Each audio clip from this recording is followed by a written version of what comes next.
College friend দীপিকার কাছ থেকেই সব সত্যি জেনে চমকে গেল পর্ণা। হ্যাঁ বন্ধুরা, এমনটাই দেখা যাবে, তাই সম্পূর্ণ জানতে ভিডিওটিতে লাইক দিয়ে চ্যানেলটি সাবস্ক্রাইব করে দেখতে থাকুন। গল্পের শুরুতেই দেখা যাবে পর্ণাদের এক্সিবিশন শুরু হয়ে যায়। তারপরে একের পর এক মডেল সব র্যাম্পে হাঁটতে থাকে। তখন মডেলদের দেখে খুব খুশি হয়ে যায় ইনভেস্টিগাররা আর জাজেসরাও। তারপরে দেখা যাবে সেখানে পর্ণা আসে আর এসে বলতে থাকে, এবার আমাদের শো টপার হলো সবার জননেত্রী ঈশা হালদার। যা শুনে তো সবাই চমকে যায় আর বলতে থাকে, তাহলে তো খুব ভালো হবে। তারপরে পর্ণা বলতে থাকে, এবার আমাদের মাঝে চলে আসবে ঈশা হালদার। তখনই ঈশার নাম শুনে অয়ন আর মমিতা অবাক হয়ে যায় আর ভয়ও পেয়ে যায়। তখন মমিতা অয়নকে বলতে থাকে, এই বোবার বাবা, ঈশা ঈশা এখানে কি করে আসবে? আর ঈশা র্যাম্পে হাঁটবে? এটা কি করে সম্ভব? তারপরে দেখা যাবে ঈশা র্যাম্পে হাঁটে। তখন র্যাম্পে হাঁটলেই যা দেখে সবাই খুব খুশি হয়।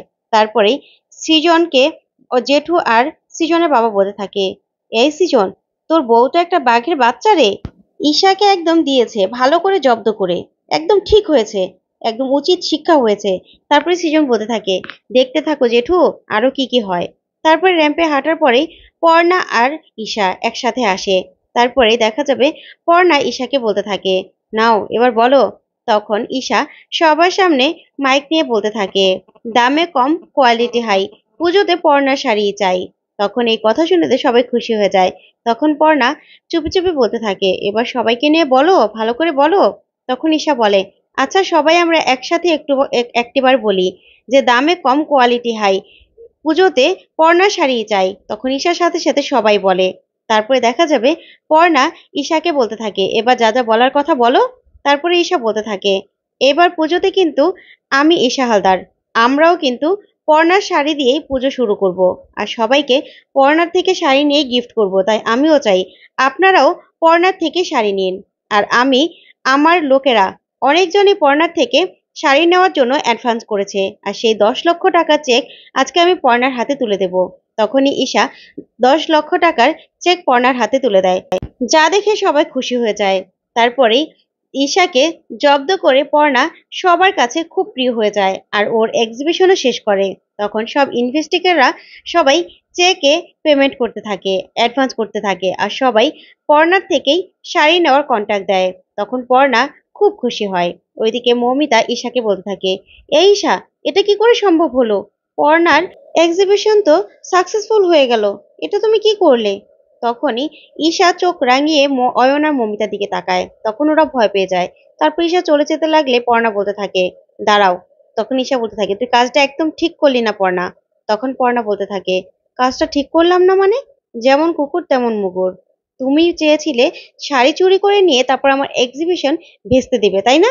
তারপরে ওই অফিসে আমাকে গোলামি খাটাবে। সেটা তো আর হলো না ঈশা হালদার। সেই প্ল্যানটাই তো আমি ভেস্তে দিলাম, বলো। আর তাছাড়া তোমার দাও 10 লক্ষ টাকা ছাড়াও না, আমি আরো অনেক বেশি টাকা পেয়ে গেছি অ্যাডভান্স। তাই কালকে সকালেই না তোমাদের মুখের উপর 20 লক্ষ টাকা ছুঁড়ে মেরে তারপরে আমি চলে আসব। আর এখন তো মাত্র শুরু, তারপরে তো আরো অনেক কিছু তো বাকি আছে। তখন ঈশা চমকে যায়। তারপর পর্ণা বলতে থাকে, বেরো, এখান থেকে বেরো। তখন ঈশা বলতে থাকে, এর এর শোধ কিন্তু আমি নেব। এর জন্য তোকে অনেক বড় মূল্য চোকাতে হবে। এই বলে ঈশা সেখান থেকে চলে যায়। তারপরে পর্ণা দাঁড়িয়ে পড়ে আর ওইদিকে সব ইনভেস্টিগাররা সৃজনের কাছে চেক দিতে থাকে আর শাড়ির অর্ডার দিতে থাকে। তারপরে দেখা যাবে পর্ণার কাছে পর্ণার এক পুরনো বন্ধু আসে, দীপিকা। এসে বলতে থাকে, কি রে পর্ণা, তুই তো দেখছি অনেক বড় বিজনেস ওমেন হয়ে গেছিস, অনেক সাকসেসফুল হয়ে গেছিস। আর তাছাড়া তুই তো সাংবাদিকও অনেক বড় হয়ে গেছিস, জার্নালিস্ট কত বড় বল। তখনই পর্ণা দীপিকাকে দেখে পুরো চমকে যায় আর বলতে থাকে, আপনি, আসলে আমি তো আপনাকে। তখন দীপিকা বলতে থাকে, আজ্ঞে আপনি কাকে বলছিস? এই, তোর কি মনে নেই? আমরা তো সিটি ইউনিভার্সিটিতে একসাথে পড়াশুনো করেছি, তুই, আমি, ঈশা। তোর কিছুই মনে নেই? সেই ঈশা তোর পিছনে কত লেগে থাকতো বল। আর তুই ওকে বারবার হারিয়ে দিতি। ও না ইচ্ছে করে তোর পিছনে লেগে থাকতো। আর তোদের না আজকে একসাথে দেখে না আমার খুব ভালো লাগছে, বিশ্বাস কর। কতদিন পর তোরা একসাথে হলি, না হলে সবসময় তো ঈশা তোর পিছনে লেগেই থাকতো। তখন পর্ণা এই কথাগুলো শুনে অবাক হয়ে যায় আর বলতে থাকে, কি বলছেন আপনি এসব? তখন দীপিকা বলে, তো কিছুই মনে পড়ছে না? কি বলছিস? ওই যে সৃজনের ঠাম্মি গঙ্গা জলে পড়ে গেল, তুই তো ওনাকে উঠিয়েছিলি, তো কিচ্ছু মনে পড়ছে না? আমরা কত একসাথে আড্ডা দিয়েছি, কত একসাথে ঘুরেছি, তোর কিছুই মনে পড়ছে না? কি বলছিস তুই?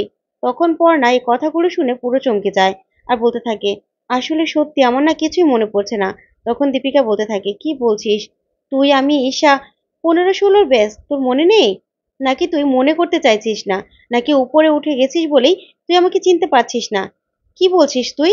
না হলে আমরা একসাথে তো পড়াশুনো করেছি। দেখ, আমার এখানে থাকা হয় না। কিন্তু আমি কিন্তু তোকে ফলো করি। আমি আমার হাসব্যান্ডের সাথে মুম্বাইতে থাকি। বাপের বাড়িতে এসেছিলাম। তাই তোর শাড়ির কথার এক্সিবিশন হবে বলেই এখানে এসেছিলাম। কিন্তু তুই তো দেখছি আমাকে চিনতেই পারছিস না। আমি না খুব কষ্ট পেলাম। এরকম করে ভুলে যাস না।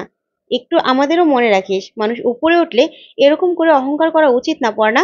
তখন এই কথাগুলো বলে দীপিকা ওখান থেকে চলে যায়। তখন পর্ণা পুরো অবাক হয়ে যায় আর বলতে থাকে, কি বললো উনি? এসব কি বললো? না, না। তখন এই কথাগুলি বারবার করে ভাবতে থাকে পর্ণা।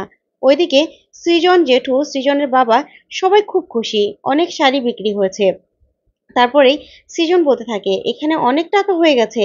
ঈশার 10 লক্ষ টাকা ছাড়াও এখানে 25 লক্ষ টাকা উঠেছে। যা শুনে সবাই খুব খুশি হয়। ওইদিকে মৌমিতা অয়নকে বলতে থাকে, এই বুবাইর বাবা, এখান থেকে একটা বান্ডেল সরিয়ে দিলে কেমন হয়? তখন অয়ন বলতে থাকে, তুমি চুপ করবে? চুপ করে এখানে দাঁড়িয়ে পড়ো। তারপরেই পিকলু বলতে থাকে, দেখো, অ্যাডভান্সই এত টাকা, তাহলে বিক্রি করলে পুরো পেমেন্টটা পাওয়া গেলে কত টাকা হবে? এই দিদি, তোরা তো একদম উঠে গেলি রে, সেলিব্রিটি হয়ে গেলি। তখন জেঠু বলতে থাকে, আমি জানতাম পর্ণা পর্ণা এটা ঠিক পারবে। পর্ণা ছাড়া এটা কোনোদিনও সম্ভব হতো না।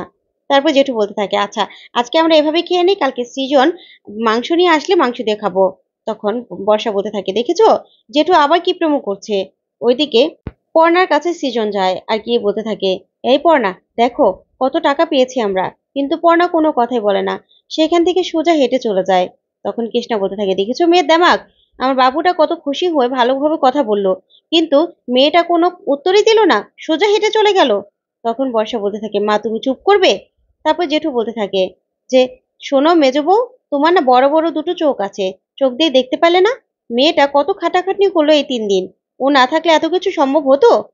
হয়তোবা মেয়েটা হাঁপিয়ে গেছে, ওরও তো রেস্টের দরকার আছে। তাই হয়তোবা কিছু বলছে না, ও চলে গেছে, একটু রেস্ট নি। তারপরে কৃষ্ণাকে বর্ষা বলতে থাকে, মা, জেঠুও তো ডাকলো, তাও তো বৌদি কিছু বললো না। তুমি কি কোনোদিনও শুধরোবে না? তোমাকে বলে কোনো লাভ নেই। এই তো বলেছিলে যে বৌদি নাকি অলক্ষী, এখন দেখো কার জন্য এতগুলো টাকা ইনকাম হলো, কতগুলো টাকা ঠিকঠাক মতো আসছে, আর এক্সিবিশনটাও ঠিকঠাক মতো কমপ্লিট হলো। দেখেছো তুমি? তারপরে জেঠিমা বলতে থাকে, আমি তো ভাবতেই পারছি না, ঈশাকে দিয়ে র্যাম্পে হাঁটিয়ে দিল পর্ণা। তারপরে এই নিয়ে সবাই কথা বলতে থাকলেও সৃজন মনে মনে বলতে থাকে, পর্ণার কিছু একটা মনে হয়েছে। কি হলো আবার পর্ণার? তখন পর্ণার রুমে গিয়ে সব কথাগুলো ভাবতে থাকে আর পুরনো সেই কথাগুলো মনে করতে থাকে আর পুত্রের মা বলা। তারপরেই সব কিছু মিলাতে থাকে পর্ণা আর বলতে থাকে, না, না, এই দুয়াশায় আমি কিছুতেই থাকতে পারবো না। আমাকে যে করে হোক এর সমাধান বের করতেই হবে। তারপরে দেখা যাবে পর্ণা সেই ল্যাপটপ বের করে সিটি ইউনিভার্সিটিতে সার্চ করে আর সবটা খুঁটিয়ে খুঁটিয়ে দেখতে থাকে আর বের করতে থাকে। তো বন্ধুরা, এবার কি তাহলে পর্ণার সবকিছু মনে পড়ে যাবে? তোমাদের কি মনে হয়? অবশ্যই কমেন্ট করে জানাও। ধন্যবাদ।